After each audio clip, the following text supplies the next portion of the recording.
Madame la Présidente, Mesdames, Messieurs les membres du Conseil, je voudrais à présent consacrer mes observations sur mon observation majeure sur la question de la MINUSMA. Au moment où les membres du Conseil de sécurité ont entamé les négociations autour du renouvellement du mandat de la MINUSMA, il me plaît de faire un bref rappel sur l'évolution de la mission, de sa création à nos jours.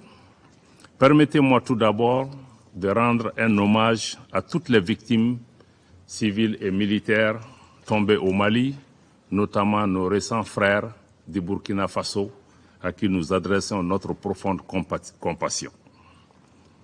En 2013, les fondements qui ont servi à justifier la création de la MINUSMA étaient notamment l'appui aux autorités maliennes pour stabiliser la situation dans les régions du nord du Mali, écarter les menaces et prendre activement des dispositions afin d'empêcher le retour d'éléments armés dans ces zones, particulièrement à travers le rétablissement de l'autorité de l'État dans tout le pays. Après plusieurs années de déploiement des forces de la MINUSMA sur le terrain, la situation sécuritaire qui concernait jadis le nord du pays s'est progressivement dégradée dans d'autres régions du Mali, notamment le centre. Pour le gouvernement du Mali, le constat est clair, la MINUSMA n'a pas atteint son objectif fondamental.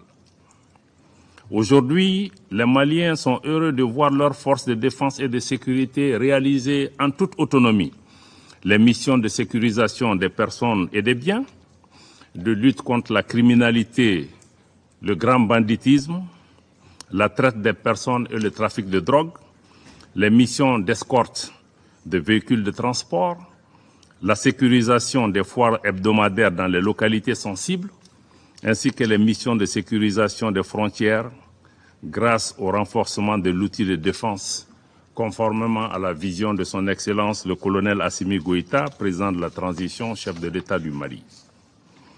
Le Mali est parfaitement conscient que la lutte contre le terrorisme ne fait pas partie de la doctrine des opérations de maintien de la paix. Mais il avait toujours plaidé pour un changement de posture de la MINUSMA afin de lui permettre de s'acquitter convenablement de son mandat et d'asseoir des actions de soutien aux efforts du gouvernement. Le Mali a constamment coopéré avec les Nations Unies, et ce, en toute bonne foi. Dans cette approche constructive, nous nous sommes par exemple pleinement engagés avec le Secrétariat général des Nations Unies dans le cadre de la revue interne de la MINUSMA, afin de renforcer les capacités opérationnelles de la force onusienne dans la dynamique d'appuyer le Mali à se stabiliser. Je regrette de réaffirmer aujourd'hui que les options proposées par le secrétaire général dans son rapport sur l'examen interne de la MINUSMA ne répondent pas aux préoccupations et aux attentes maintes fois exprimées par le gouvernement et les populations du Mali.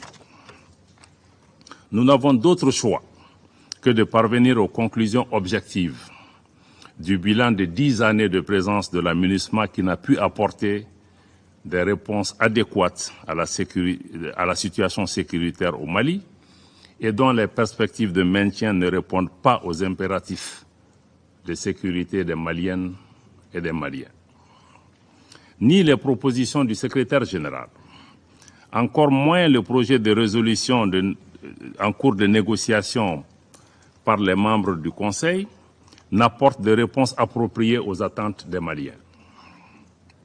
Ce projet de résolution, d'ailleurs, conforte la récusation de la France en tant que porte-plume, tant son contenu est hostile à l'égard de mon pays. Outre la dimension sécuritaire que nous assurons désormais par nos propres moyens, nous attendions légitimement de la MINUSMA qu'elle soit une mission d'assistance et de soutien aux efforts du gouvernement. Malheureusement, la MINUSMA semble devenir partie du problème en alimentant les tensions communautaires exacerbées par des allégations d'une extrême gravité et qui sont fortement préjudiciables à la paix, à la réconciliation et à la cohésion nationale du Mali. Cette situation engendre un sentiment de méfiance des populations à l'égard de la MINUSMA et une crise de confiance entre les autorités maliennes et la MINUSMA. Au regard de tout ce qui précède, le gouvernement du Mali demande le retrait sans délai de la MINUSMA. Cependant, le gouvernement est disposé à coopérer avec les Nations Unies dans cette perspective.